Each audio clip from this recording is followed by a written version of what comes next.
rising because it's about 300 or 400 metres above sea level. And but it looks like it's going to be a little more widespread, this particular active wintry system. So affecting much of Otago and Southland, then moving north later tomorrow into the afternoon into Canterbury, and then tomorrow evening Marlborough, then crossing the Strait to Wellington. With this one, what we're watching is it doesn't look like the far south will cop it the worst. Seems to be, as we inch our way north, this system has a bit more energy as it pushes into Canterbury, more so inland Canterbury. So the weather watches are in place, and it seems to be that there could be 10, 20, 30 centimetres down to around 200 to 300 metres. That's quite low on the Canterbury Plains. But even higher up, above 500 metres, Jim, what's likely to happen, we could be up to around half a metre. And some of that snow will be appearing in drifts because the wind coming in from the southeasterly quarter will build it up against the foothills across Canterbury. Then it doesn't finish. It continues. The thing about this one is, no, it's not that severe necessarily, but its longevity is hanging about. Doesn't want to leave the North Island, which should cop the lower eastern and central parts of the North Island up until towards the end of the week, Thursday, Friday. So it's a slow-moving event, but not an overall nasty one at this stage anyway. OK, that sums it up nicely and comprehensively. When is it due to start? I would say tomorrow morning, copping at the snow. Queenstown looking at about 6 or 7 o'clock tomorrow morning, and that's lasting for much of the morning into the early afternoon. Dunedin, a similar sort of time frame, actually, Jim, I would say too. And, then gradually working its way north in the afternoon across Canterbury. Evening, Marlborough, Cook Strait. Lower North Island, I think we're talking more Wednesday. But the coldest air of this particular southerly blast appears to be Wednesday for much of the country. Aucklanders could be in shock. 10s and 11s as maximums. Haven't seen that. Oh, for goodness sake. National emergency. Get out civil defence. Richard Green, thank you so much. So Richard's heading down to where the action is, and we thank him for his storm chase. Yeah, I thought of that. Before we go, Winston Peters says New Zealand First is set to win 20% of the votes in the next election. Don't you worry about that, sunshine, rather than his 10% showing in the current poll of polls. What do both of you sense for this coming election? Is it what Winston senses? What would you pick at the moment? I'm not convinced he's going to get 20%. I think the polls are probably more accurate than he is. I'm not convinced he's going to get 20%, but I've managed to get this wrong in the last couple of elections. I think he's going to be closer to 15 than 10%. I think that he's going to push immigration and international students very, very hard, and I think there is an appetite out there for the message that he's going to be pushing. He's also been wondering where Simon Bridges' bridges are, the ones promised Northland in the last election campaign. And just out of interest, we asked this as a quick question a year ago, and the reply was the government remains committed to upgrading all 10 bridges. We can and will deliver on our commitments, and we are confident you'll see definite progress on them before the next election. Winston, of course, says he sees no progress. Now, that is it for the day. Neil Miller, thank you very much. Always a pleasure, Jim. Always a pleasure to have you. And Claire Matthews, always a pleasure to have your company too. Thank you. Great to be with you. We are back tomorrow. Thanks, everybody, and Checkpoint with John Campbell coming right up.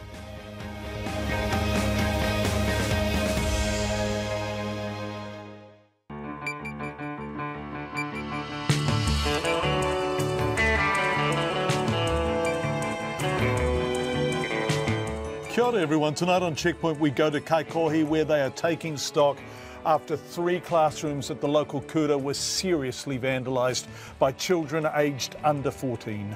A Wellington property developer pledges $50 million towards a new children's hospital, and he's going to build it himself. The 80-year-old father of 2 intellectually disabled children questions why work and income cut his daughter's invalid's benefit while he took her away on holiday. Only 10 businesses in Kaikoura and Huranui take up the government support grant. Te Puea Marae prepares to reopen its doors to the homeless.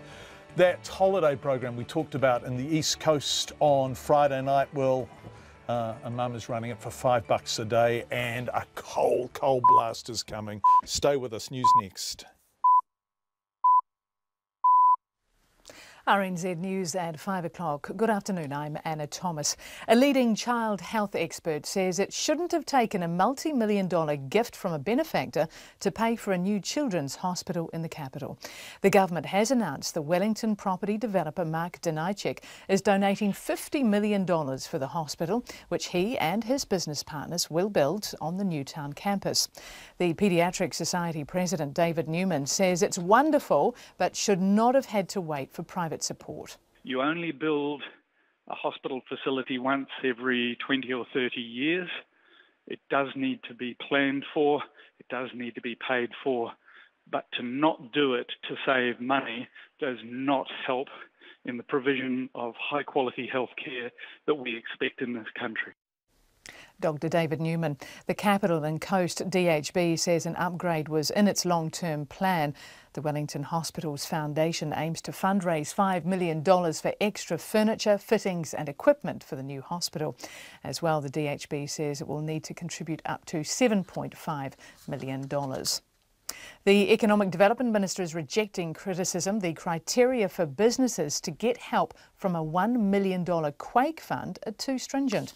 Figures from the Ministry of Business, Innovation and Employment show since applications opened in May, 10 businesses in North Canterbury have received just under $200,000. The money's intended to help businesses struggling with State Highway 1's closure, but the Hurunui District Mayor, Winton Daly, says some businesses are missing out because the criteria are too tough.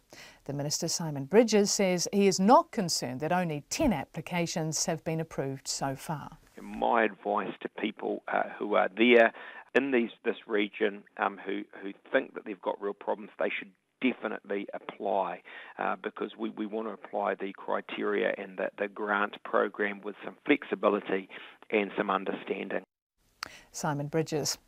In the United States, a Colorado man sleeping outdoors woke to find his head inside the mouth of a bear that was trying to drag him from his sleeping bag. The 19-year-old was awoken in the early hours of the morning by what he described as a crunching sound. The man, identified only as Dylan, was treated at a hospital and discharged. He told a local TV station it must have been his lucky night. The crunching noise, I guess, was the teeth scraping against the skull as it dug in. When it was dragging me, that was the slowest part. It felt like it went forever. Dylan says the bear dragged him about 3 metres before he was able to free himself after punching the animal. Other staff members at Glacier View Ranch, northwest of the city of Denver, chased the bear away. The owners of a Woodville motel and pub are closing their restaurant as customer numbers drop dramatically in the wake of the Manawatu Gorge Road closure. A large slip closed what was the main thoroughfare between the Manawatu region and Hawke's Bay in April. And the Transport Agency announced last week the road will be closed indefinitely because of dangerous and unstable hillside. Teresa de Vries, who owns the new Central Motor Inn on Woodville's Main Street, says they've had 7 visitors stay in the past 3 weeks when their 6 rooms would usually be booked out Monday to Friday. Ms de Vries says they're using their own money to prop up the business and will have to seriously consider if the motel is viable with the Gorge Road closed. She says the whole town is suffering from the closure as drivers bypass the town. And Auckland Marae will get $125,000 from the government to help house people in need. Te Puia Marae, which helped scores of homeless people when it opened its doors for 3 months last year, is set to reopen next week. The Associate Minister for Social Housing, Alfred Ngaro, says the money will help house families in 5 cabins at the back of the marae and provide social services. Some of the learnings from last year was ensuring that we had senior MSD staff that were available and housing corporations so that they could be able to, again, answer some of the questions, process some of the needs for the families. Alfred Ngaro. The Marae Chief Hurimoana Dennis says this year they'll take a more coordinated approach and families will be referred through work and income. A High Court jury has retired to decide if 5 men are guilty of an Auckland woman's kidnapping and manslaughter. Jindarat Prutsiriporn, who was 50, died from serious head injuries in March last year after she threw herself from the boot of a moving car while bound and gagged. Seng Lek Lu, Epichat Korhom Klang, Luigi Havea, Tafito Vaifale and Joseph Horua have all denied the charges. A sixth man, Tavita Fangupo, faces a kidnapping charge only. Justice Palmer has cautioned the jurors to carefully consider the more than 2,000 pages of evidence they heard during the 10-week trial. It's 5:05. To sport, and the Hurricanes assistant coach John Plumtree is unsure exactly when injured skipper Dane Coles will be back on the park. Coles hasn't played since he was sidelined in March with concussion, and Plumtree says he won't be playing in Saturday's last round match against the undefeated Crusaders. But Plumtree won't be drawn on whether he'll make next weekend's playoffs. From all accounts, he's really good place. So looks like he's turned that corner and he's good to go. So just to clarify, Johnny, you are looking at him for the first round of the playoffs? Unsure about that. So we'll get through this week and we can ask that question next week. John Plumtree. Wayne Rooney has rejoined his boyhood football club Everton after 13 years at Manchester United. Rooney, who began his career as a teenage striker for the Blues, says his heart has been with Everton all along. I'm ecstatic. I just can't wait to get back playing. To be honest, I've kept it quiet for the last 13 years, but I've been wearing Everton pyjamas. Wayne Rooney. And that's the news. Divisive. New Zealand First practices a divisive form of politics. Diverse. It's a total revolution in acts. The tide of talent has come in, and I think that's going to pay off at the polls. And a draw. It hurts me inside greatly to say this, but it was probably an accurate reflection of the 3 games played. Disciplined and direct. Morning Report with Kim Hill and Guy and Espiner, weekdays from 6. Then on 9 to noon, what's the future of food safety? We'll talk to Australian expert Dr Anne Aston. And after 10, comedian Tim Minchin, who's composed the multi-award-winning musical Matilda. Join me, Lynn Freeman, in for Catherine Ryan after Morning Report on RNZ National. And now the short forecast from Met Service to midnight Tuesday. Northland to Taranaki, including Coromandel Peninsula. Isolated showers becoming more widespread tomorrow. Bay of Plenty and Gisborne to Wairarapa, remaining rain or showers clearing and becoming fine. Central High Country to Wellington, partly cloudy with isolated showers north of Wellington, clearing this evening. Showers return tomorrow evening. Nelson and Marlborough to Southland, mainly fine today, but areas of low cloud persisting in some inland valleys.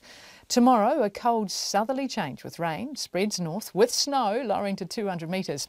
Isolated thunderstorms about Southland. Bullard to Fiordland, mainly fine, a few showers north of Greymouth, clearing this evening. Rain developing in Fiordland tonight with heavy falls and possible thunderstorms.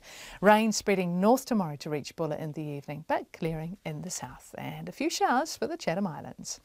RNZ National, it's 5:08 and you're listening to Checkpoint with John Campbell. Thank you very much indeed, Anna Thomas. It's nice. It's nice to have you back.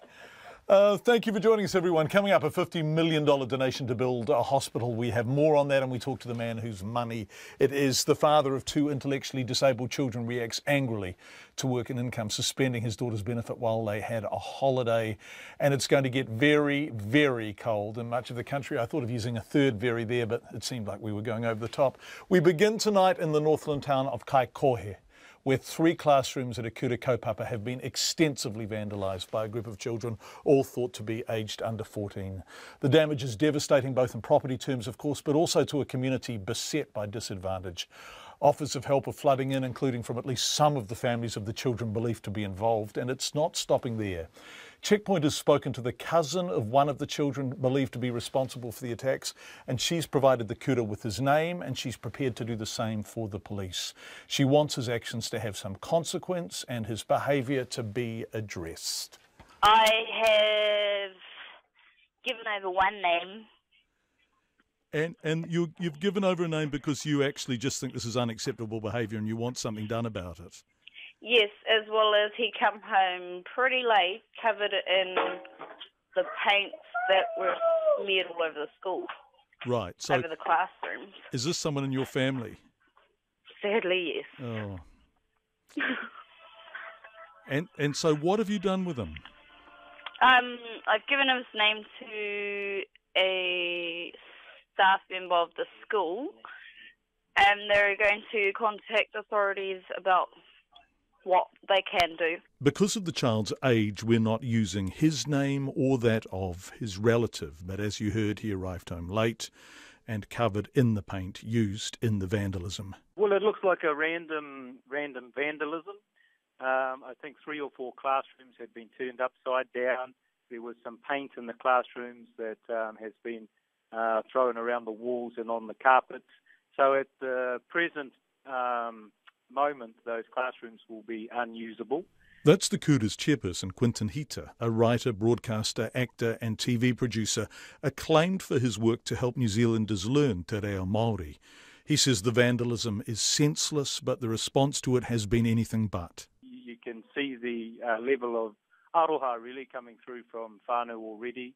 Many messages coming through that people are ready with their gloves and equipment to come in and help with the clean-up. Te Kura Kaupapa Māori or Kaikohe has a roll of 185. Its 2015 ERO report says 100% of its students are Māori.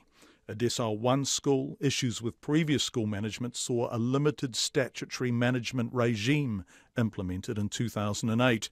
But its most recent review said, and I quote, "The Kura whānau has been effective in addressing the areas for review and development and again I quote, many students are achieving well and experience success in a wide variety of areas. In short, things have been going right, and no one can quite understand why anyone would want to vandalise the school, including the family of a boy believed to have been one of those involved." Do you have any idea why they did it? No. You're cross about it though, aren't you? Yep, very. Quinton Hita told our reporter Anusha Bradley the children involved were all young. What we've heard through local whānau is that they may be as young as 10 years old. So, aroha to the school and also aroha to children who find themselves in that situation. Somewhat less aroha from the family of one of the boys. Well, I haven't been able to get a hold of his mother to let her know that he's gone and done this. Right. But if I had it my way, I'd probably break his fingers. Kaikohe has had a tough few years. In October 2015, a hikoi of hope was held after a spate of suicides saw 6 deaths in just 3 weeks. Low household incomes, an unemployment rate of roughly 20%, roughly half of all children living in single-parent families. It's important to stress no one in Kaikohe wants their town to be seen as hopeless, but raising children there presents some challenges. Here's Quinton Hita again. Kids in this town are often bored. I don't think there's enough investment in infrastructure in our town, on top of all of the other social issues that impact a town like this with high unemployment. And as for the boy whose own family has identified him to the Kura as a probable offender, this is a child who could do better if he knew how to. And that's something his cousin says is not unique to just this family. I would say lack of male role models for children like this. And how do you deal with that? How do you make them understand what is a good way to behave and why it's important to behave like that? How do you do that? Show them that there are consequences that follow after the actions. And so that's what you're doing. That's why you gave his name over. Yeah. Yeah. And do you think he understands that? Yeah, well, he knows there are always consequences or repercussions to all his actions, but I don't think he's going to realise that there are going to be big consequences for this one. That's the cousin of one of the boys believed to have been involved in the vandalism. She has passed his name over. It's understood there were 5 children, police saying 5 children, all aged under 14. It's 14 and a half minutes past 5. A $50 million gift from a property developer will allow Wellington's cash-strapped health board to replace its outdated children's hospital. The surprise announcement was made at the hospital by the Prime Minister billing this today. But there are questions about whether the upgrade should have had to wait for a philanthropist to step in. Our health correspondent Karen Brown with this report. Mr English told a gathering at Wellington Regional Hospital today that property developer Mark Denijcek is stumping up $50 million to pay for a new hospital on the Newtown campus. He says the current hospital is no longer fit for purpose and it's an unusual and magnificent gift. Mark will not only donate the $50 million, he and his team have considerable building skill and expertise, and they will build the new hospital themselves. Mr Denijcek says his business partner Grant Corlison and the head of the Wellington Hospitals Foundation, Bill Day, had approached him for a donation, but he decided that wasn't enough. I want to build the hospital, not just write out a cheque. Mr Denijcek, who immigrated from Germany in 1958, says he receives income from government departments as his tenants. One particular large department punctually pays their rent every month throughout the year, but they have the curious habit at the end of the year they ask for 1/3 back. It's not called a rent refund, it's a 3-letter word. His gift means the existing cramped 35-bed facility with inadequate clinical areas and no family areas will be replaced in about 2 years' time by a purpose-built 7,000 square metre hospital with 50 beds. A senior doctor in the current Children's Hospital, Ross Wilson, says it's urgently needed. We don't have facilities for special areas of paediatric care such as high dependency units, an adolescent unit. Across a whole range of areas of care, we simply aren't providing the facilities that we need to deliver the quality of care that we would like. He says there have been major problems with infection control over many years because of the inadequacies. We've taken a lot of steps to try to ameliorate that, workarounds if you like, but at the end of the day, when we have children in the same rooms with infectious illnesses, there is a risk of contagion, and that's something that no matter how hard we work at, we are unable to completely eliminate. The Paediatric Society president, David Newman, says it's great a new children's hospital is being built, but it shouldn't have had to wait for a benefactor to pay for it. You only build a hospital facility once every 20 or 30 years. It does need to be planned for, it does need to be paid for, but to not do it to save money does not help in the provision of high-quality health care that we expect in this country. Asked whether there's an onus on the government now to spend more, the Health Minister, Jonathan Coleman, says there's always a need to do more. He added the DHB had replacing the hospital in its sites, but it would have been years away. The Wellington Hospitals Foundation expects to raise $5 million for furniture, fittings and equipment, while the DHB will contribute up to $7.5 million to demolish existing buildings. For Checkpoint, Karen Brown. We'll talk to the man who made the donation later in Checkpoint. The father of 2 intellectually disabled children is questioning how the Minister of Social Development, Anne Tolley, sleeps at night after work and income suspended his daughter's benefit for nearly 3 weeks. Cliff Robertson took his daughter Marita, who was born with microcephaly, on holiday last month, as he does every year, for a much-needed break from caring for his son Johnny, who suffers the same condition and has periods in respite care. He says he was told that was all fine, but then 4 days before he left, he got a phone call from WINZ saying that Marita's benefit would be suspended for most of the trip. Zach Fleming explains. How can they sleep at night knowing that they've robbed an intellectually disabled girl of $1,000? I mean, how can they lay straight in their bed? How can the minister lay straight in their bed? Hasn't she got a conscience? Doesn't she think this is wrong? Doesn't she think that, you know, New Zealand with a robust social welfare system and a welfare state could treat an intellectually disabled girl a bit better than that? For Cliff Robinson's daughter Marita, the difference between being paid and not being paid was just 3 weeks. And it wasn't her fault, it was my fault. I wasn't aware that there was this 12, I thought it was the days per calendar year. I didn't realise from the return of the previous trip. I mean, it's all so petty. The problem is simple but complicated. 80-year-old Cliff has lovingly raised his 2 children, Johnny and Marita, alone. Both are now nearly 50. They were born with microcephaly. Johnny also has schizophrenia and diabetes. Neither are employable. Cliff aims for a 3-week holiday every year around June with Marita, whilst Johnny is in short-term respite care.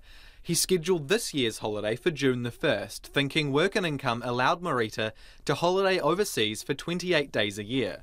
It's not something he's ever really had to think about. Up until a few years ago, a person with disabilities could go away for 13 weeks. Then that was reduced to 6, and now it's reduced to 4. But because this year's trip wasn't exactly 52 weeks after last year's, Marita's invalid's benefit of $350 a week was suspended for most of the trip. She's got bank charges to pay because she had an unauthorised overdraft, and she's got to pay that. I mean, it's just... And as you can hear, Cliff's pretty frustrated. I mean, it's not as if it cost the government anything. It cost the government nothing, because whether she's in Thames or Timbuktu, it surely is irrelevant. I mean, as long as she's living, she's entitled to the invalid's benefit. He says the cheap break gives him a chance to recharge so that he can better take care of Johnny. It's a role he won the right to be paid the minimum wage for back in 2012. We pick countries that it is cheap to live in. Vietnam's a cheap place to get to, and airfares at the moment are surprisingly cheap if you go with China Airlines particularly. And we could live there for less than what we could live in New Zealand, and that's why we went to Vietnam. And the year before we went to Malaysia for the very same reason, because it is so cheap to live there. And how important is that yearly trip for you and Marita? Oh, God, it's my saviour, you know. I love Johnny dearly. I absolutely love him, but by goodness do I love being away from him. Without it, I don't think I could cope. I really couldn't. I mean, at the moment he's going through a particularly bad patches. He gets these bad patches when the schizophrenia flares up, and you've just got to be patient and understanding with him, and I'll tell you what, that's not always easy. So the question Cliff had for Work and Income and Social Development Minister Anne Tolley was, does the 3-week difference really matter?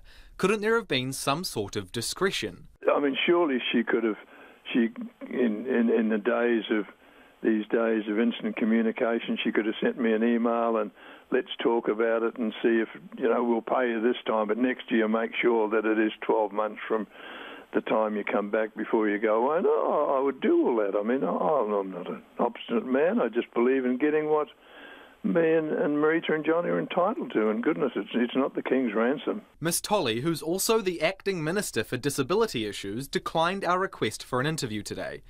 Labour's Disability Issues spokesperson, Porter Williams, was available.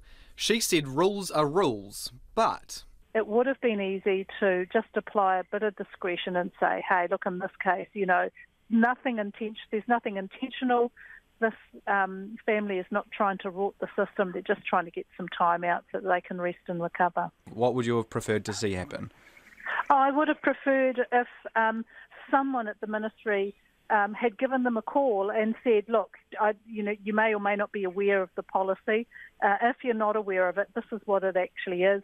In this case, we're only talking a matter of 20-odd days. So, you know, we'll let it go this time, but please, you know, our policy is this, don't do it again. How, you know, that would have been so much more simple, just to take a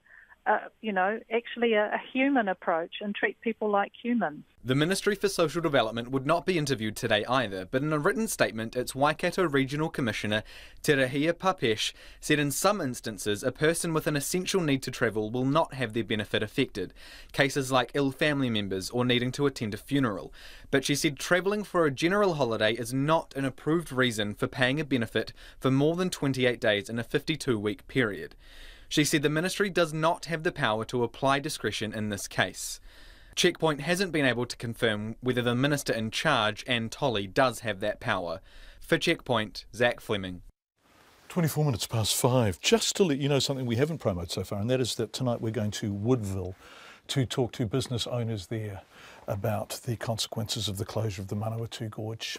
The coldest week of the year is on the way, with a polar blast expected to bring freezing temperatures to the lower North Island and much of the South Island. The Met Service is warning people travelling during the school holidays, which is now, to be vigilant on the roads, with snow expected to fall to low levels, bringing potentially damaging gales and torrential rain. And as the Met Service's Georgina Griffiths warned me a short time ago, it's going to be cold.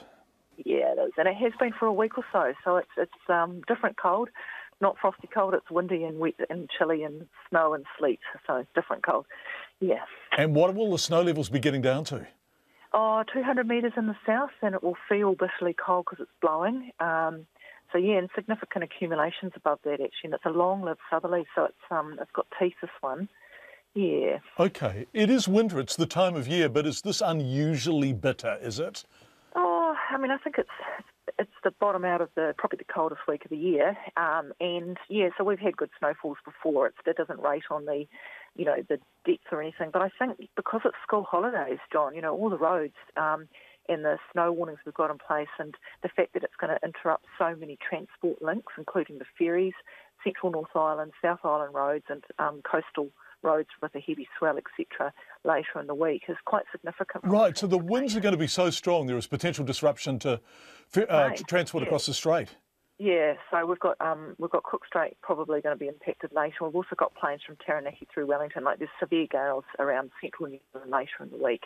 So everybody sees a taste of some sort of interruption with it. And when you say severe gales, they're from the south?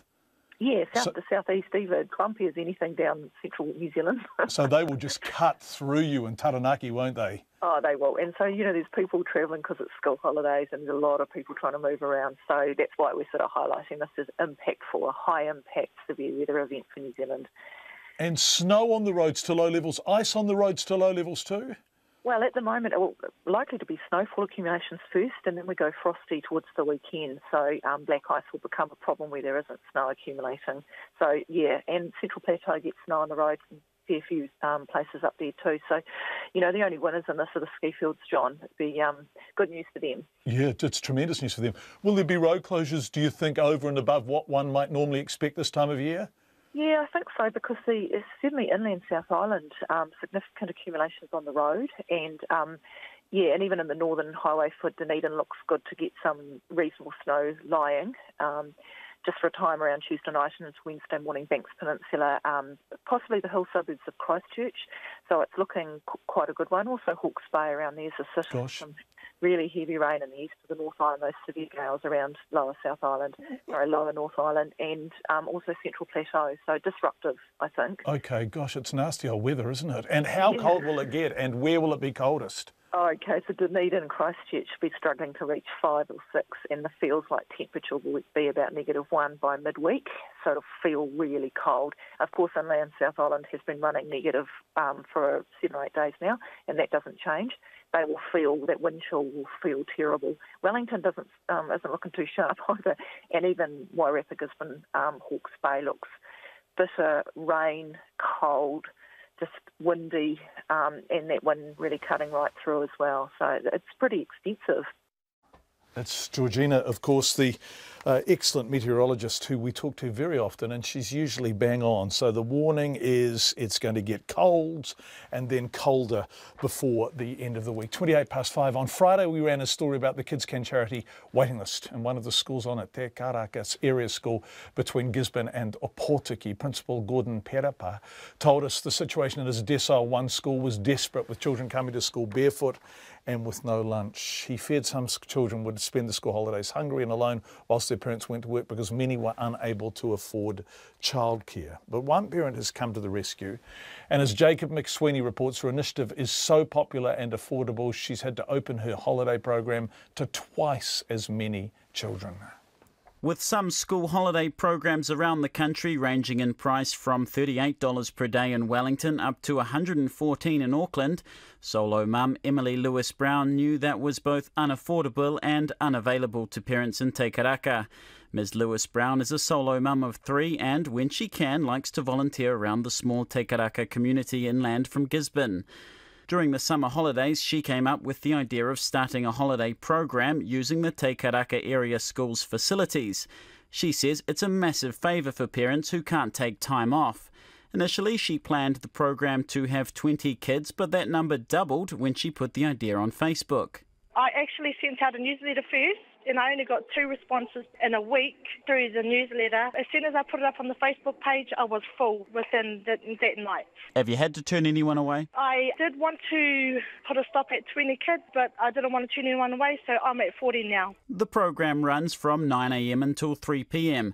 with a range of activities. The hip-hop session this morning, and in the afternoon we've got basketball drills with another coach. Tomorrow we have got the local fire brigade on board, and they're going to do fire safety with the kids. And it gets better. Ms Lewis Brown charges just $5 a session. On Wednesday we've got an arts and crafts day, which I'm going to utilise our river. Get their own stones, bring them back, paint them, hold them for treasures, for memories to take home for them and their families. On Thursday, that's our fun day, I call it. I've put together a treasure hunt in the morning and in the afternoon, a movie afternoon, because they would have been tired from the morning. And to top it all off, and on Friday, we're fortunate enough to have a whānau member in the Bunnings shop. He is able to do a DIY day with our kids. So we're going to utilise our vans, take our kids into town and, just give them an award for the end of the week.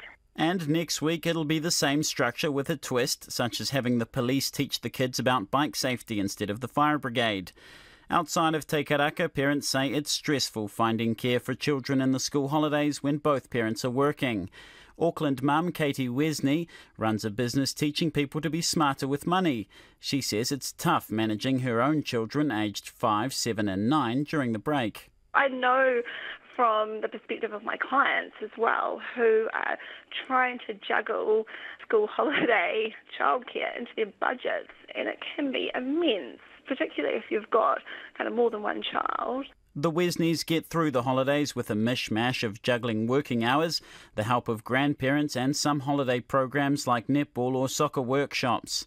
Mrs Wesney says while programs are great, the costs add up, especially when parents have several children. Actually, there's an outpouring of money during the holidays, and even if somebody is minding your child, you've got extra costs. They want to go to the zoo or a movie. It all adds to your kind of weekly budget, which it's a huge cash outflow for so many parents. The holidays end next Friday, the 21st of July. For Checkpoint, ko Jacob McSweeney, tēnei.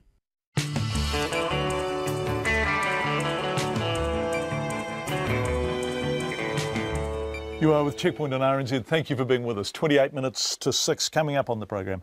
The Iraqi government says the city of Mosul has been liberated from Islamic State 3 terrible years after it was first occupied by the extremists. Business owners in the small Tararua-based town of Woodville say they're facing closure because of the fall in traffic caused by the situation with the Manawatu Gorge, and Te Puia Marae prepares to reopen its doors to the homeless as they did this time last year. We'd love to receive your feedback on any of the subjects we are covering tonight. You can text us on 2101 as you know, and indeed do, and we are on Facebook, of course. Our email address is checkpoint@radionz.co.nz, and also we are on Twitter. All bases covered. Here is Anna Thomas with the headlines. Thanks, John. A leading child health expert says a new children's hospital in the capital should not have had to wait for private support. The Wellington property developer Mark Danajcek is donating $50 million for the hospital, which he and his business partners will build on the Newtown campus. The government is rejecting criticism that it's too hard to get help from a $1 million fund for quake-affected businesses. Figures from the Ministry of Business, Innovation and Employment show since applications opened in May, 10 businesses in North Canterbury have received money from the fund. A US camper woke to find his head inside the mouth of a bear that was trying to drag him from his sleeping bag. The 19-year-old says the bear dragged him about 3 metres before he was able to free himself after punching the animal. A Woodville motel and pub is closing its restaurant after a drastic drop in customer numbers since the Manawatu Gorge road closure. A large slip closed what was the main thoroughfare between the Manawatu region and Hawke's Bay in April. And the Transport Agency announced last week the road will be closed indefinitely because of a dangerous and unstable hillside. A coroner has found a faulty bike caused a Christchurch cyclist to lose control and crash.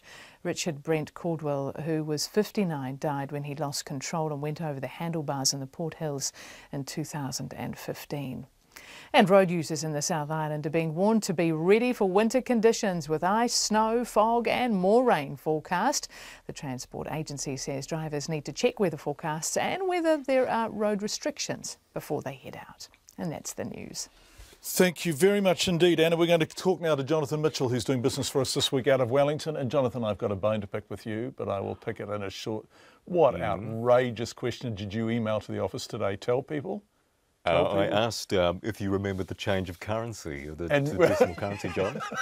And I understand you were just a young lad at the time. What year was the change of currency? It was 1967. I am 50 outraged. years ago today. On behalf of people of my age everywhere, I am outraged by the suggestion that I would remember that. I was just doing a bit of background, John. I was just doing a bit of background. You cheeky little bugger. You'll keep. Anyway, we'll come back to that because it is 50. Okay. It's 50 years ago today, isn't it? It is, yeah. So we'll have a feature on it shortly. Okay, we'll talk about it shortly. But let's talk about the skills shortage, which is a altogether more serious subject, which is plaguing the construction centre. It's often talked about, but what you're about to tell us is it's set to continue for years to come. That's right. Into the early 2020s, it's expected. We are hearing about the skills shortages, the lack of new consents, and really the general demand for construction over the coming years. It's becoming a big political issue, certainly as we head into the election in a couple of months' time. But we've had some figures out today from the Building and Construction Industry Training Organisation. Gives a fair representation for the sector, saying a record 11,000 people are in apprenticeships at the moment, but they're saying tens of thousands more are needed over the coming years. They're estimating about 65,000 more people will be required in the next 5 years. That's also to meet people that are leaving and also retiring. So the sector is crying out for workers and fast.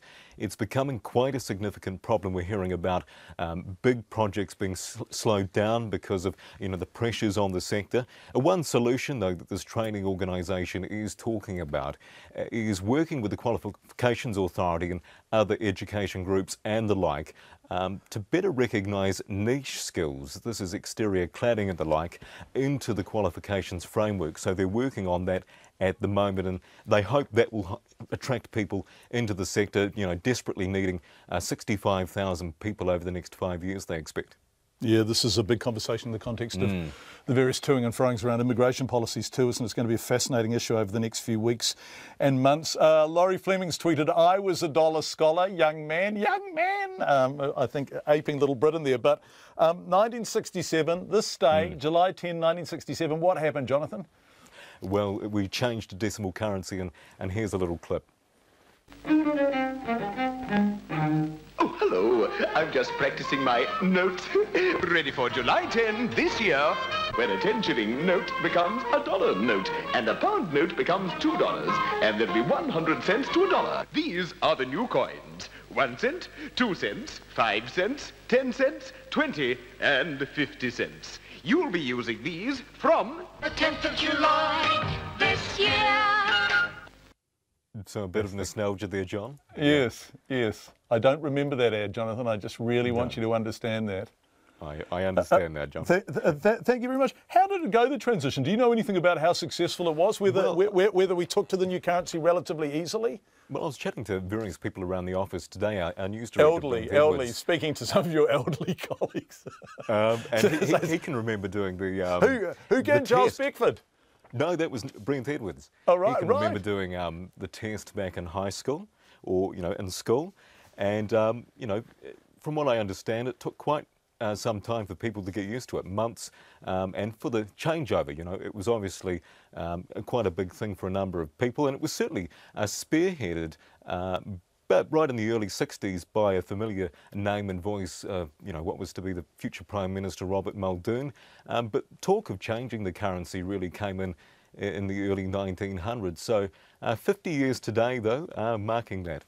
Yeah, 1 cent, 2 cent, 5 cents, they've all gone, haven't they? Yeah, right, gosh. Okay, what did the markets do today, Jonathan? Well, our top 50 index was a bit weaker, down around 40 points, trading at 7,583.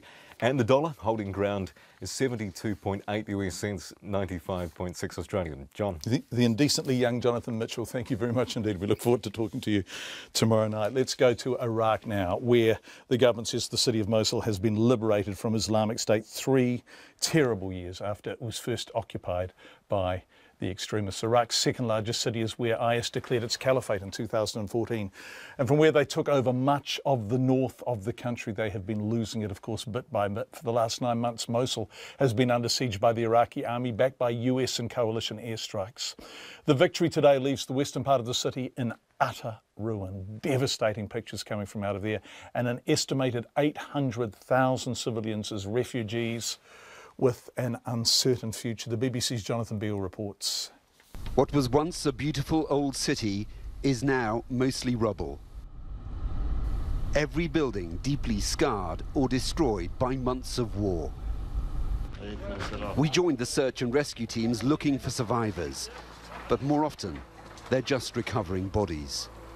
With the heat, there's also the strong smell of decay. Ali's hoping against hope that his brother and his family are still alive. Their house was hit in an airstrike just a few weeks ago. It was being used by Islamic State fighters. Ali says he spoke to his brother on this phone while he was trapped somewhere under the rubble. And then he stopped answering. All they find here is decaying corpses. It's a similar story everywhere they go.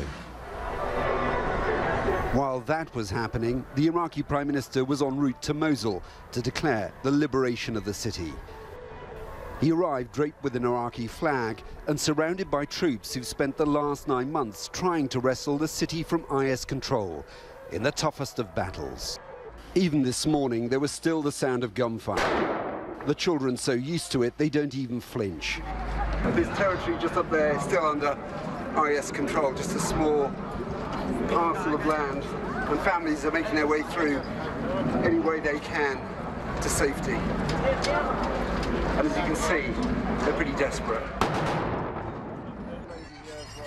It's hard to celebrate freedom from IS when you've just been fighting to survive. These families said they had little food or water. They've left behind loved ones under rubble. Many will carry the scars of this battle for the rest of their lives. These children have been prisoners of IS for much of their short lives. Now, after 3 years, Iraq's Prime Minister has declared their city liberated. But for these families, it's come at a huge price.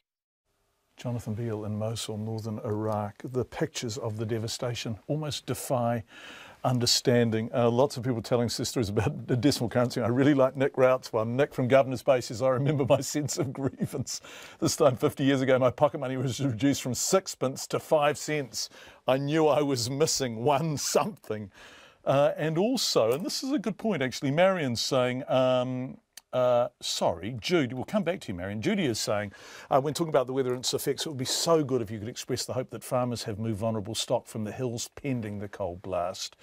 Dear Augie Hour, bless him, was very good the way he took nothing for granted when it came to farmers and lost lambs because of lack of care. And Judy, that is a very good point. Obviously, southerly facing slopes will be very, very exposed over the next week or so. Thank you for your feedback. Let's go to Hurunui, where the District Mayor Winton Daly is disappointed only 2 businesses in his area are benefiting from a government support grant to help quake-hit businesses. The Ministry of Business, Innovation and Employment says in the 2 months since applications opened, just over $200,000 from the $1 million available has been given to 8 businesses in the Kaikoura area and 2 in the Hurunui district. But Winton Daly is concerned other businesses struggling with State Highways 1's closure are missing out. Maya Burry reports. Figures show since applications opened in May, 7 have been declined, and the ministry is awaiting further information from 9 others. Winton Daly says businesses are not applying for the grant as the criteria are too tough, such as proving they had 2 years of successful trading before the quakes and they have the potential to successfully recover. I mean, it is unbelievably simple to understand that when State Highway 1 is closed 12 months, that businesses who rely on the traffic on State Highway 1 are going to have difficulties for that period of time. And clearly the ministers understood that from day one. The businesses certainly know that. We all know that. And yet it has been made so difficult for these people to have that support. Winton Daly says he knows a number of businesses in his district that would benefit from the grant, and he is disappointed that only 1/5 of the total money available has been allocated.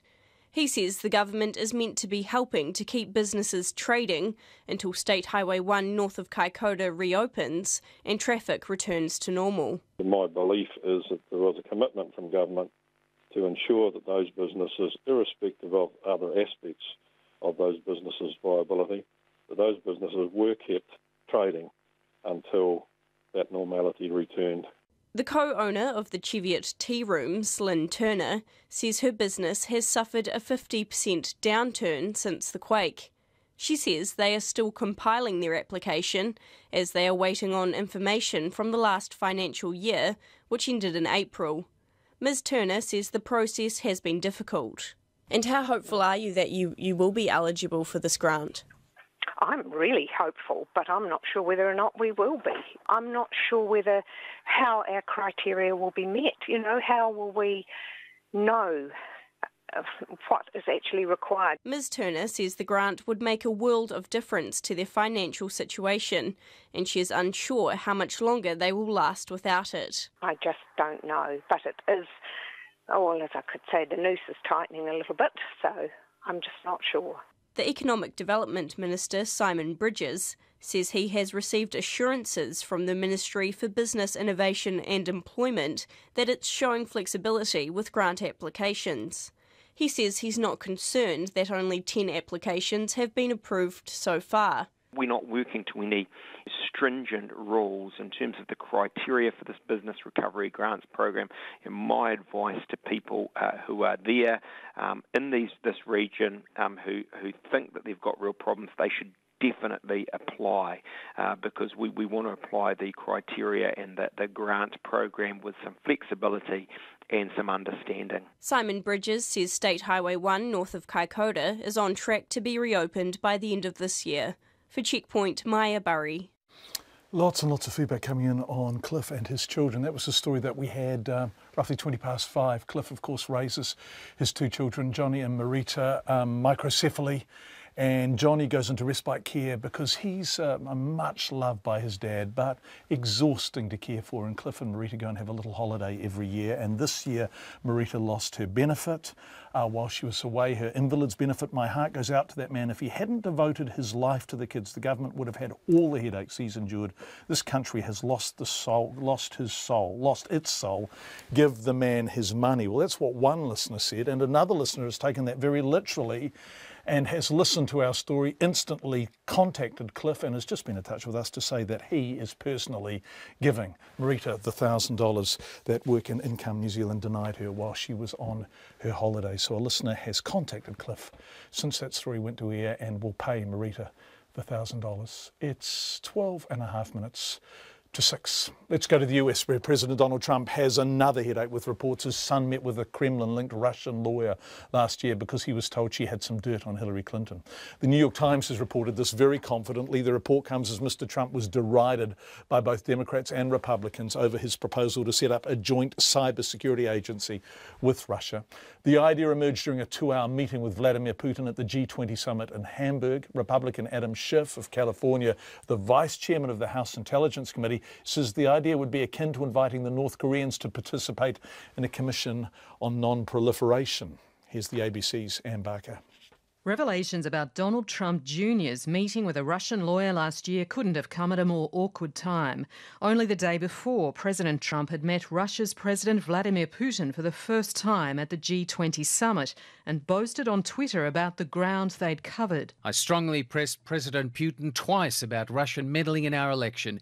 He vehemently denied it. I've already given my opinion. The president also made much of his proposal to Vladimir Putin for a joint US-Russian cyber intelligence unit to monitor and stop election hacking. Putin and I discussed forming an impenetrable cyber security unit so that election hacking and many other negative things will be guarded. And President Trump summed up his visit to the G20 with a feel-good song, Make America Great Again, superimposed over a video of him meeting world leaders in Hamburg. But many of Mr. Trump's own Republican colleagues have ridiculed the president's performance at the G20, especially the idea of a joint cybersecurity unit.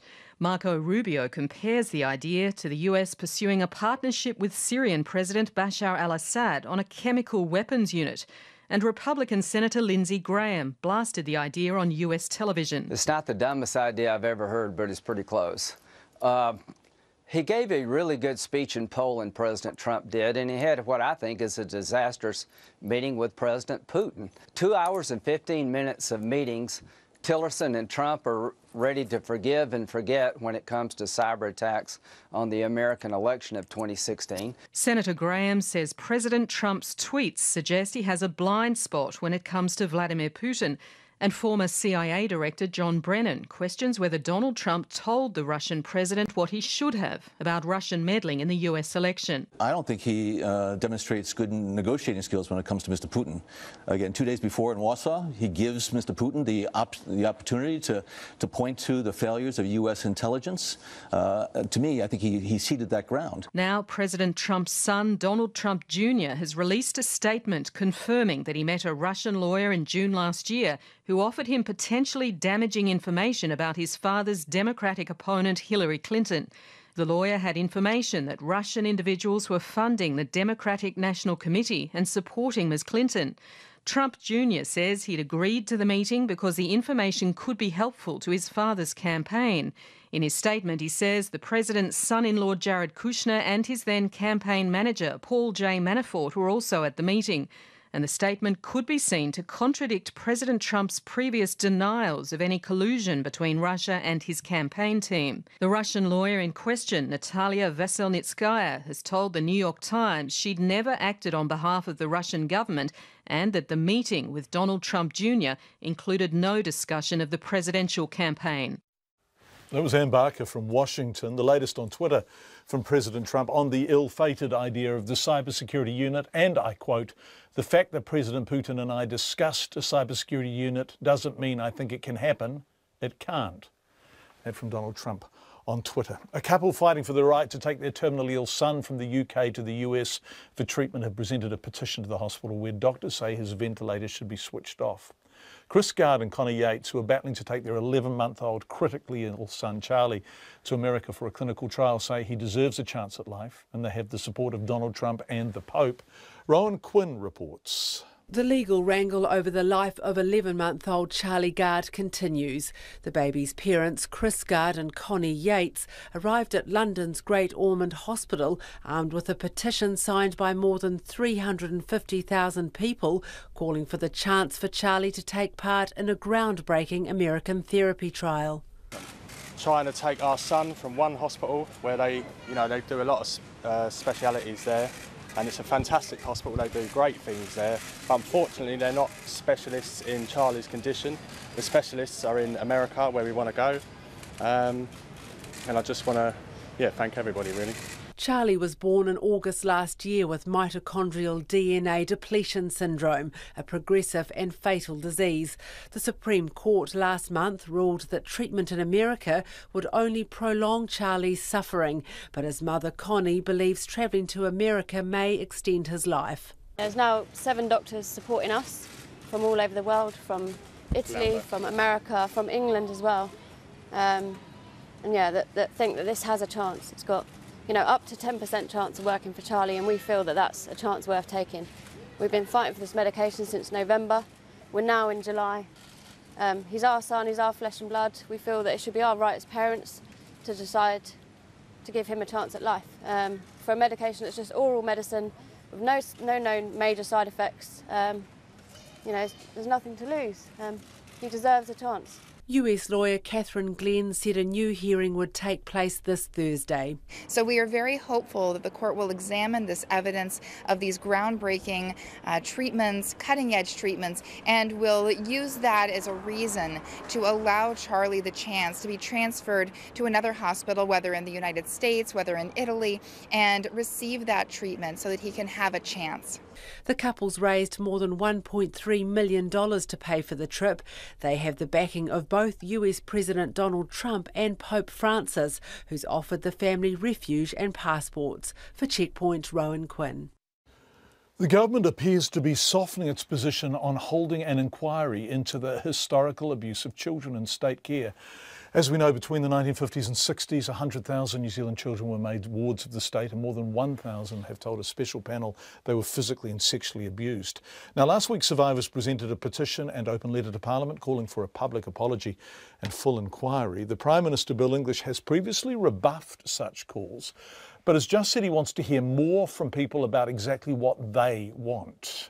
So far from what I've seen, people are keen to, there's been a strong focus on the scale of it. Have we got an accurate view of the scale of what happened historically? Well, it may be possible to find out more about that. I'd have to say our higher priority has been dealing with actual claims of actual people. The government set up a confidential listening service to hear from victims, which wound up in June 2015. It's also paid out $17 million in compensation so far. Mr. English says he is open to taking further steps. We're not against dealing with the situation. We understand it. We just want to establish clearly that the kind of larger scale inquiry that's going on in other countries wouldn't be a large distraction of resource and focus from the very significant improvements that are underway and the existing process that is now dealing with claims, compensating and providing apologies. Now, if we can, find something that doesn't get in the way of what's happening, then we're looking for it. Bill English talking a short time ago. He stresses the track record of major inquiries is that they can be long and expensive. He also says the government will consider making a wider apology, saying that wouldn't be a problem. The Social Development Minister, Anne Tolley, has previously rejected making a universal apology. So on the face of it, a shifting of the government's stance unfolding here. It's 4 minutes to 6. Childcare centres are subject to a raft of regulation, but there are very few when it comes to daycare for our furry friends. And with new doggy daycare centres opening their doors every week, it seems the government is being urged to beef up regulations for what's been described as a hidden area of the animal industry. A new code of conduct is being drawn up, but the SPCA says the regulations are too general and don't go far enough. Emile Donovan reports. It might seem barking mad, but as things stand, anyone with a pulse can open a doggy daycare centre without needing any credentials at all. And there aren't any rules around dog segregation, staff ratios or floor space. That was news to Hazel Harrison, who runs Nose to Tail Doggy Daycare in Wellington's Lyell Bay. Ms Harrison says when she set up her business 4 years ago, she couldn't believe the lack of regulation. I just spent 6 months researching the industry to see what regulations were in place, and I was mortified that there was no regulations whatsoever. So I contacted doggy daycares in Australia and in the US to find how they ran them, and then we based ourselves on that. In Australia, the doggy daycare sector is regulated by a 57-page best practice document drawn up by the Pet Industry Association, while in the US rules vary from state to state. But in New Zealand, it's fair game. And the SPCA says that is a problem. Its Chief Scientific Officer, Dr. Anya Dale, says without regulation, dog owners have no reassurances around who's taking care of their pets. People just genuinely don't know to ask. In good faith, they give their dogs to these people to look after. And if it's well managed, it can be excellent for the dog. But what we're seeing is areas where it's not well managed. And at the moment, it's very difficult to be able to achieve good outcomes for these animals in these situations. A new code of welfare governing doggy daycares, boarding kennels and catteries is close to being introduced. The code, developed by the National Animal Welfare Advisory Committee, will include mandatory minimum human-to-animal ratios, external checks and audits for those businesses. But Anya Dale wants that strengthened to include unannounced spot checks and emergency protocols. She also wants to see all dogs assessed for suitability before they are accepted by daycare centres. And Lewis Nichols, who manages the barking lot on Wellington's Victoria Street, says he's on board with that. I think it could be a really good thing because it is so new. There's not really kind of a blueprint of how to do it. But that's the same with kind of the industry as a whole. I would like to see some form of regulation being put in for kind of like the basics, basically. The barking lot already insists on trial periods for all new dogs. Lewis Nichols says they're an important part of gauging whether the dogs are suited to daycare, because dogs, like humans, have their own likes and dislikes. And it's not a case of good dog, bad dog, like I was saying. It's a case of your dog is just not suitable for an environment like this, and I don't think all dogs are. I don't like going to nightclubs, so I don't go. I like going down the pub. And Hazel Harrison agrees there should definitely be some kind of regulation, but doggy daycare centres should be consulted. The 1 to 5 staff ratio is far too tight for staffing. We do 1 to 15, which is what the American regulations are. That all our staff are trained, and I think that training of staff is really important. They need to be trained not just how to pick up dog poo, but to supervise the dogs and look at their body language. The new Code of Welfare first has to be signed off by the Minister for Primary Industries, Nathan Guy, before coming into effect. For Checkpoint, Ko Emil Donovan Tene. Coming up to 6 o'clock, an amazing number of you are emailing in copies of your Decimal Currency Board certificate that you, in 1967, were a dollar scholar.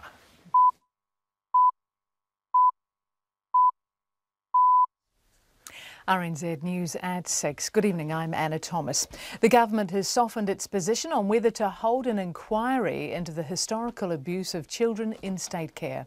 Survivors of abuse between the 1950s and 1990s last week presented a petition to Parliament calling for a public investigation. The Prime Minister, Bill English, has previously rebuffed such calls, but now says he's open to taking additional steps to help. He says he wants to find out exactly what those who have been abused are asking for. We're not against dealing with the situation. We understand it. We just want to establish clearly that the kind of larger scale inquiry that's going on in other countries wouldn't be a large distraction of resource and focus from the very significant improvements that are underway. Bill English says the track record of major inquiries is that they can be long and expensive. Health chiefs in the capital say they've been providing high-quality services in a substandard children's hospital. The Prime Minister, Bill English, announced today the Wellington property developer Mark Denijczyk is donating $50 million for a new hospital, which he and his business partners will also build next to the main Wellington Regional Hospital in Newtown. The Capital and Coast DHB's Chief Executive Debbie Chin says she is overwhelmed at the offer. She says replacing the facility was in the board's long-term investment plan, but it would have been 5 or 10 years away. We continue to provide quality services in conditions which are very old, and we don't have, for example, air conditioning. The facilities are not conducive to families. DHB Chief Executive Debbie Chin. The DHB Chair, Andrew Blair, says the 30-year-old existing hospital, which treats 4,000 children as inpatients a year and a further 5,000 as outpatients, needs replacing. Several Australian Special Forces soldiers are under investigation over the death of an Afghan boy. They're accused of shooting the boy and then covering it up, the ABC's Dan Oakes reports. In October 2012, Australian Special Forces soldiers on an operation in Kandahar province allegedly shot and killed a 14 or 15-year-old boy named Khan Mohammed. The ABC understands that the boy's death was never reported up the chain of command, despite the soldiers allegedly taking photographs of the child's body and marking the GPS coordinates where the killing took place. The boy's relatives have told the ABC he was picking figs when he was killed by foreign troops, and he was unarmed. Defence referred questions about the boy's death to the Federal Police. The Inspector General of the Australian Defence Force is also investigating as part of an extensive inquiry into the actions of special forces in Afghanistan. Dan Oakes reporting. Earlier this year, a book written by Nikki Hager and John Stevenson claimed New Zealand SAS soldiers were involved in a raid on 2 Afghan villages, during which 6 civilians were killed, including a 3-year-old girl. The government ruled out an inquiry, saying there was no sound basis for one. Drivers in the South Island are being warned to be ready for winter conditions with ice, snow, fog and more rain forecast from tomorrow. The Transport Agency's Lee Wright says drivers need to check weather forecasts and whether there are road restrictions before they leave for their destinations. She says families travelling with children for the school holidays should pack extra provisions and warm clothing in case there are delays. Ms Wright says driving to the conditions is essential. If you see grit on the side of the road, don't go 100 kilometres an hour, only go 20 or 30 k's. That indicates that there's ice there. You know, if you're travelling certain routes, you might need to ask yourself, is it really important that I travel today? Lee Wright of the Transport Agency. She also warns drivers using the alternate Picton to Christchurch route through the Lewis Pass to allow extra time. The Press Council says a Northland paper failed to validate claims by an amateur historian that a pre-European race of people settled in New Zealand. The council has upheld a complaint against the Northern Advocate for failing to provide fair, accurate and balanced reporting. Our Māori Issues correspondent Mihi Narangi Forbes reports. Kaipara man Noel Helium claimed he'd tested 2 sets of human bones and found one came from Wales and the other was Mediterranean. That's the story that ran in the Northern Advocate and, according to the Press Council, ran without balance, fairness or accuracy. Local iwi kaumātua Ben Hita of Te Uri o Hau says the iwi deserves an apology from the newspaper. Mr Hita says the paper should attend the kaumātua meeting and make the apology there. But the editor of the Northern Advocate, Craig Cooper, told RNZ it wouldn't discuss an apology for the iwi. Ko mihi Ngarangi Forbes, ahau. It's 6:05. To sport, and the New Zealand golfer Ryan Fox has qualified for the British Open later this month after posting a career-best 4th place finish on the European Tour. Fox tied for 4th in the Irish Open to qualify for the Open at Royal Birkdale. It's been a successful past couple of weeks for Fox. His 6th in the French Open earned him $400,000, while his Irish Open effort added another $375,000. You got to ride your form in this game. You know, you have enough bad weeks, enough missed cuts. You've got to take advantage when you're playing well, and it's certainly nice to do that. And I guess last week took some pressure off money list wise, and I could freewheel it a little bit this week. Ryan Fox. The former Silver Fern Liana de Bruin is to play out her netball career with the Adelaide Thunderbirds. The 40-year-old captained the Northern Stars in their inaugural season in the ANZ Premiership this year and contemplated retiring before the Adelaide approach. Joe Root has got his reign as England cricket captain off to a winning start with an emphatic 211-run win over South Africa in the first test at Lord's. Set an improbable 331 to win after England were dismissed for 233 in their second innings. The Proteas struggled with the uneven bounce and crumbled to be all out for 119. It's a nice start, definitely. We've been very good throughout the 4 days. We know they're going to come back hard at Trent Bridge and we're going to have to play really well, but to be 1-0 up, and I think it's the first time we beat them here for a very long time. And everything I've asked of the lads this week, they've dived straight into. They've gone about in a very, just a brilliant way, really, and made my life a lot easier. Joe Root. And the win was England's first against South Africa at Lord's since 1960. And that's the news. As well as coming out your wireless, Nights with Brian Crump is available online around the world, everywhere from Lagos to Los Angeles.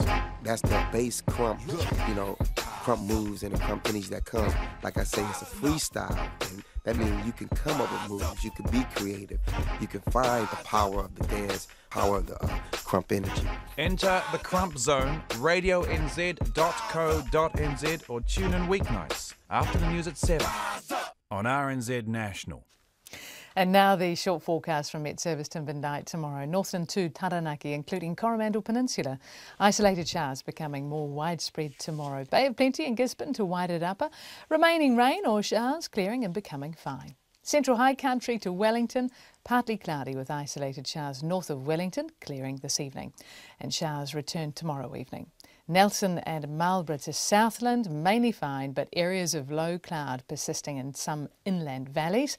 Tomorrow a cold southerly change with rain spreading north with snow lowering to 200 metres and isolated thunderstorms about Southland.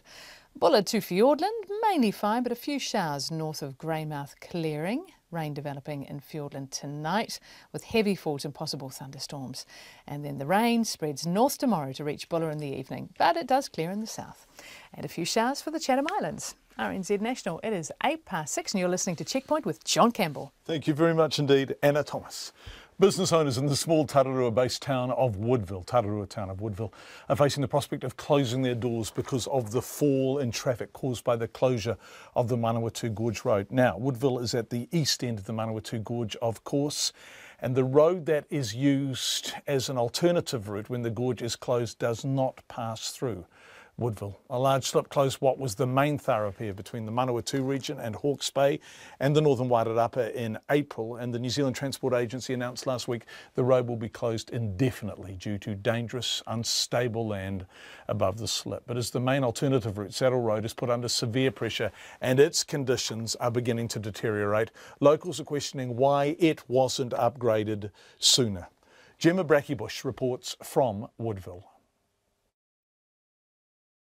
The Gorge Road will be closed indefinitely, but for business owners, the reality of what that means has just begun to hit. Teresa De Vries owns the new Central Motor Inn on Woodville's main street, where their visitor numbers have fallen rapidly. We would have the truck drivers Monday, Tuesday, Wednesday, we could be booked up. Thursday you get a couple, then Friday would start getting the tourists in for the weekend, but in the last 3 weeks we've had 7 people in. As a result, they've decided to close their restaurant. At the moment we're using our own money to prop up our business, and with the Gorge now confirmed that it's closed, that's something we're going to have to look at personally ourselves to see if we carry the business on. A few kilometres down the road towards the slip is Bridge Cafe. Owner Rebecca Algie says apart from locals, no one knows they're accessible. Business is down 73%. People that don't know the area do not come in here.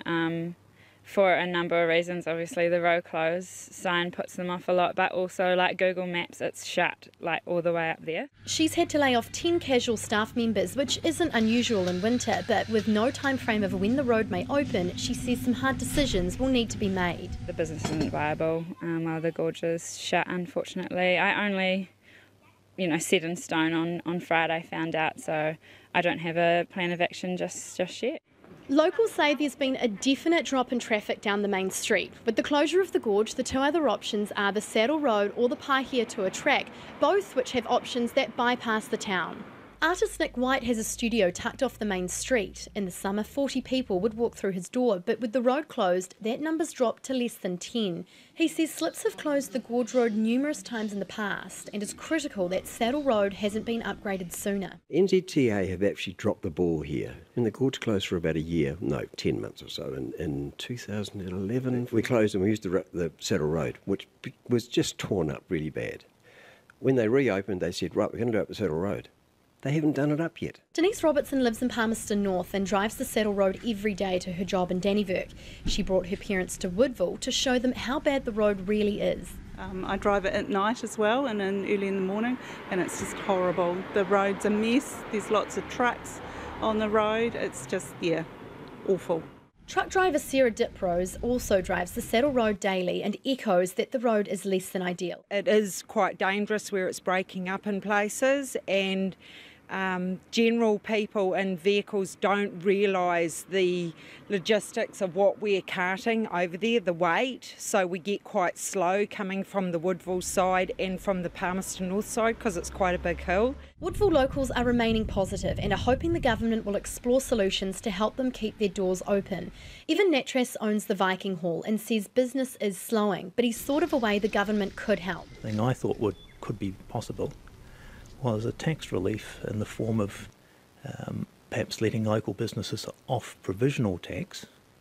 That's not asking for a tax cut, it means we'd still be paying tax at the end of the year, but instead of paying money in advance on the provisional tax when there is no money coming in, we wait till the end of the year and then sort of pay out what's owed rather than paying what we don't have now. Artist Nick White says the town will manage, but they really need the traffic to keep coming through. Woodville in its own is not a destination in its own right. It's a place that people pass through. Because it's those passes through that are the lifeline for this small community. In Woodville, Gemma Brackybush. As you heard then, one business owner year on year, 70% down on this time last year. Of course, we will keep looking at what is being offered for the businesses in Woodville. As you may have heard earlier in the program, Wellington is to get a new children's hospital thanks to a $50 million donation from a local businessman, Mark Danajczyk. With the current facility at the end of its useful life, the Capital and Coast District Health Board was looking to build a new one at some stage as and when funding became available from the government. Some controversy around this, but the money's come from, Well, Mark Danajczyk, instead, a property developer, is known for his low-profile philanthropy. He supported a helicopter rescue service, now named the Life Flight Trust, over many years, and he was approached to see if he could make some form of donation. No one would expect it would be $50 million or even close. I asked him how much people hoped he might donate. That I don't know. They asked originally just for a contribution. I don't know, maybe some 100,000 or whatever. But when the idea was presented to me, together with my partner Dorothy, we decided we might as well build it. And by building it myself, we would get more bangs for our bucks, as the saying goes, by building it, rather than just writing out a check and let the bureaucracy spend the money. So you are going to make the donation and build the hospital yourself? Well, the other way around. I'm going to build it and then donate it to the hospital. And the total value is somewhere in the region of $50 million? That's right. That's our budget, correct. The process will be the DHP design it so that it's fit for purpose, and then they give the wish list to us and we will build it. What does it feel like to make a donation of $50 million? How wonderful does that feel? Can't answer that. I just happy to do it, and in fact I'm back at work right now and carry on my daily job. So you've gone, the Prime Minister was there, the Health Minister, Jonathan Coleman, was there. There's an official announcement. You're donating $50 million and you've gone back to work. Yes. Yes. I've been back since lunchtime. Yes. Well, you wouldn't want to muck around, would you? Sorry, John, I'm a bit hard of hearing, no, and I often have to ask twice. That's right. This Fairfax are asking a question. The Fairfax have a headline on the internet at the moment. Who is Wellington property magnate and philanthropist Mark Danajczyk? Who are you? When did you arrive in New Zealand? In February 1958. Now, there is a correction. I heard on the news that the lady said that I came as a child to New Zealand. That's absolutely wrong. I was 23 years of age when I came to New Zealand. And when you came, you were a tool maker, is that true? That's correct. That's what I was for about 25, 28 years. I started a tool-making business and ran that successfully until 1987, when I retired and then took up property development as a hobby, and it grew into what it is nowadays. Why did you choose New Zealand as a young man, as a 23-year-old man? Because I spent quite a bit of time traveling around the world and searching for a country where I would like to settle down, and I chose New Zealand. And what was it about New Zealand that appealed to you? I had two criteria that I applied to all my judgment, and that was the country that gives me the most opportunity for outdoor recreation, and secondly, where I judge that I have a chance of economic progress. You've done all right on that front, haven't you? The economic progress front? Yeah. Well, I also think I got it right on the recreation because I had many years of great enjoyment of the outdoors in the mountains through hunting, skiing, and tramping. Today is really the first day I've ever seen your philanthropy being celebrated. Why have you been so modest about it? I was too busy working. Making more money too, right? Yeah. Yeah. Well, you're going to make a difference to a whole lot of children and their families, and that's a pretty wonderful thing to do, isn't it? Yeah, well, I hope that it will be serving the purpose, in other words, that people will have a better life because of, hopefully, better treatment. And it's been my philosophy all my life that people that are blessed with a healthy body and a healthy mind, they can look after themselves, and people that were unlucky to have sort of a defect in their bodies or minds, they need to be helped. And I've been supporting this sort of need in all the years. Mark Donatiuk, who's donating $50 million to build a new children's hospital in Wellington. Let's go to Te Puia Marae, which says it won't be taking on long-term rough sleepers as it opens its doors to help Auckland's homeless again this winter. The Mangere Marae opened its doors for 3 months last year, taking in dozens of people in response to a crisis of housing and homelessness in Auckland. It will be up and running again from next Tuesday, this time with financial help from the government. The chairman says they've learned lessons from last year and will be more family focused this year. Laura Tupō reports. Te Puia Marae provided a temporary home for more than 181 people last year, as well as kai in their stomachs, hot showers and a welcoming environment. When it closed its doors 3 months later, Marae Chair Hurimoana Dennis had this to say through teary eyes. If we had to do it again next year, then we've actually failed. No one's listened to us. No one's paid any attention to what we've done and what Manurewa are doing and others who have been doing for a long time. They haven't heard our message. I'm not too sure what else we can do. He now says that was a wero, a challenge to the government. But he says 1 year on, the situation is probably worse. He says the marae is going to step up again this year, but things will be a bit different. Our profile of our clients is our whānau. Mum and dad kids, solo parents and kids, be no rough sleepers. It's too hard for us. It's high-end mental health, substance abuse stuff. And I've asked the agencies that our whānau be paid. The government is committing $125,000 of funding for support services and rental subsidies. 25 people will be housed in the 5 self-contained cabins at the back of the marae. They'll be there for 6 to 12 weeks and the marae will be open for longer, 6 months this time. All families will be referred through work and income.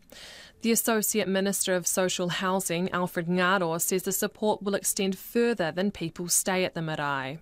Some of the learnings from last year was ensuring that we had senior MSD staff that were available and housing corporations so that they could be able to, again, answer some of the questions, process some of the needs for the families. Hurimoana Dennis says no one will leave the marae until they're all convinced they're ready.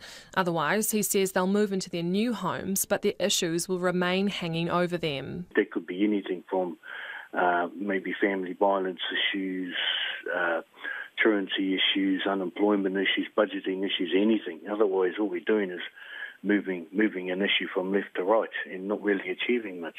Mr Dennis says they're still seeking food donations, office furniture and a photocopier before they open.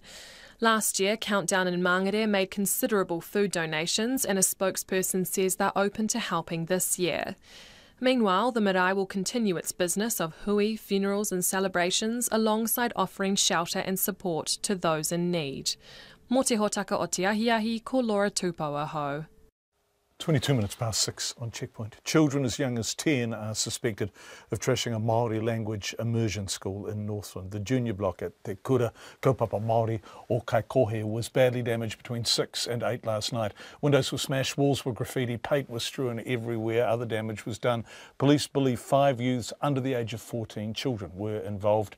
Their family members contacted authorities and also turned up at the school today offering to help clean up. The chair of the Kura's board, Quinton Heater, told our reporter Anusha Bradley the senseless act of vandalism is a blow to the school, which has worked hard to rebuild its community in recent years.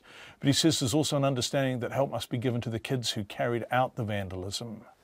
Once the police investigation has finished and the insurance matters are dealt with, I imagine whānau will come in, we'll have a karakia, and the place will be tidied up pretty quickly.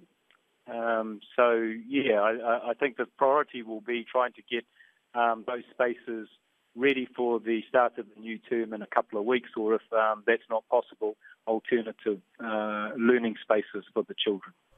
And you mentioned that you think the children that did this were quite young. How young are we talking about? What we've heard through local whānau is that they may be as young as 10 years old. So, aroha to the school and also aroha to children who find themselves in that situation. It's not, I don't think it's emblematic of a wider problem in the area. It looks like a random event. Kids in this town are often bored. I don't think there's enough investment in infrastructure in our town, on top of all of the other social issues that impact a town like this with high unemployment. And it's not just Kaikohe, it's all around the country. However, my understanding is the kids aren't from our particular school.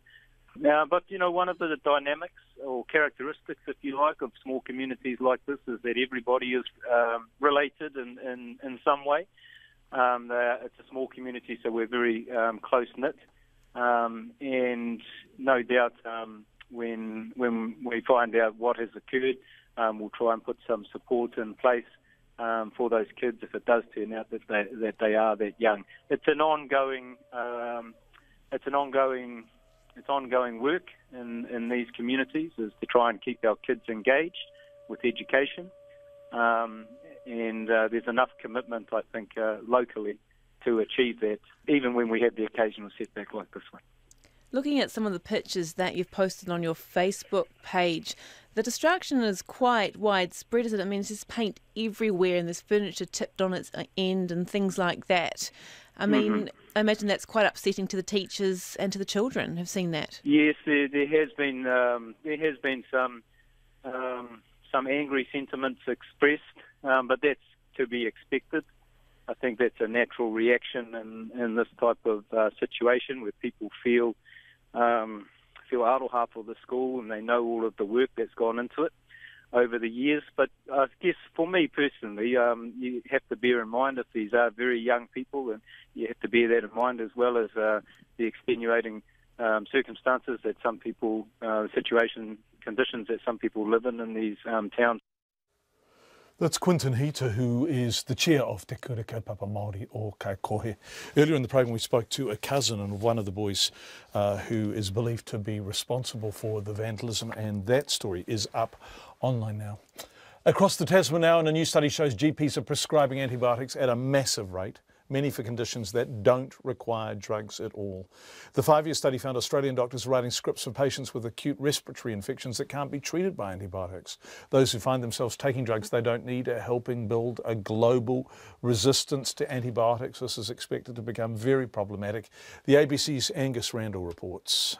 The number of pills handed out for some conditions would fall by nearly 90% if doctors began prescribing antibiotics along the national guidelines. That's the dramatic finding from a study into antibiotic overuse led by Professor Chris Delmar from Bond University in Queensland. We were slightly taken aback, actually. The difference is much bigger than we thought. Because what we knew before was that compared to sort of the best performing countries in this regard, places like the Netherlands and Sweden, we are prescribing about twice as much as they do for these conditions. There's long been concern about over-reliance on antibiotics, but this 5-year study shows Australian GPs are prescribing well above the guidelines in treating acute respiratory infections with antibiotics. More than 4 million patients may have been given drugs they didn't need because viral infections like the common cold don't respond to antibiotics. Professor Delmar argues doctors are acting out of a misplaced sense of caution, as many conditions that require treatment with antibiotics share similar symptoms to those that don't. It's so complicated.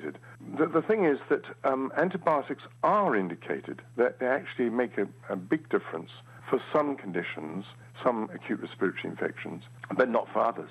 So the trick is it's a diagnostic uncertainty is what we call it in general practice. It's actually very difficult to tell which conditions are going to benefit from antibiotics and which aren't. Chris Delmar is calling on doctors to stop considering a prescription for antibiotics as their first port of call. He cites new research showing it's safe to not hand out antibiotics. The idea that we have as GPs that, writing a prescription for antibiotics just in case is probably not so effective. But some doctors argue that patients often put pressure on doctors to provide a quick fix for conditions that simply require fluids and bed rest. Dr Brian Morton is a GP on Sydney's Lower North Shore. I think there's a general misconception that a respiratory infection means you need antibiotics, but the research and the evidence shows quite clearly that most respiratory infections are viral and not bacterial, and so don't need antibiotic treatment.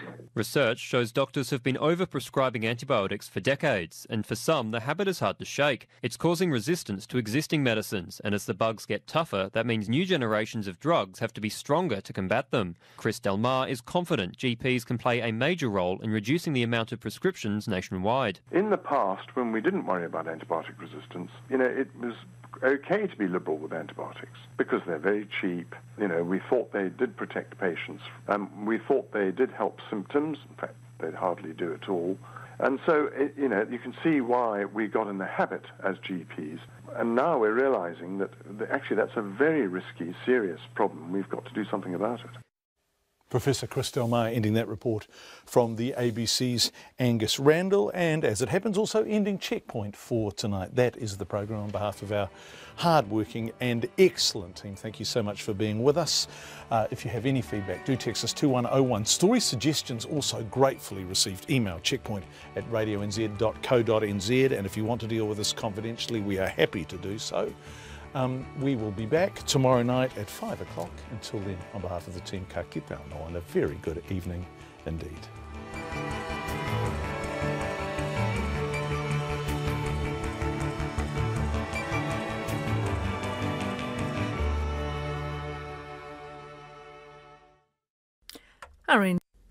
RNZ News headlines at 6:30. The government has softened its position on an inquiry into the historical abuse of children in state care. The Wellington Hospitals Foundation aims to fundraise for an extra furniture, fittings and equipment for the newly announced $50 million children's hospital. The cousin of a child believed to be part of an attack on a Northland classroom says he arrived home late last night covered in paint. And a polar blast expected to hit much of the South Island and the Lower North Island could cause disruption to school holiday travellers. Our next news and weather is at 7. Just not having that second person to turn around and be like, I actually can't do this anymore, I have to get some sleep. Not having that person and just lying there crying in front of your baby and just in that moment of desperation out of sheer exhaustion, and you just desperately need to have a break and you just can't.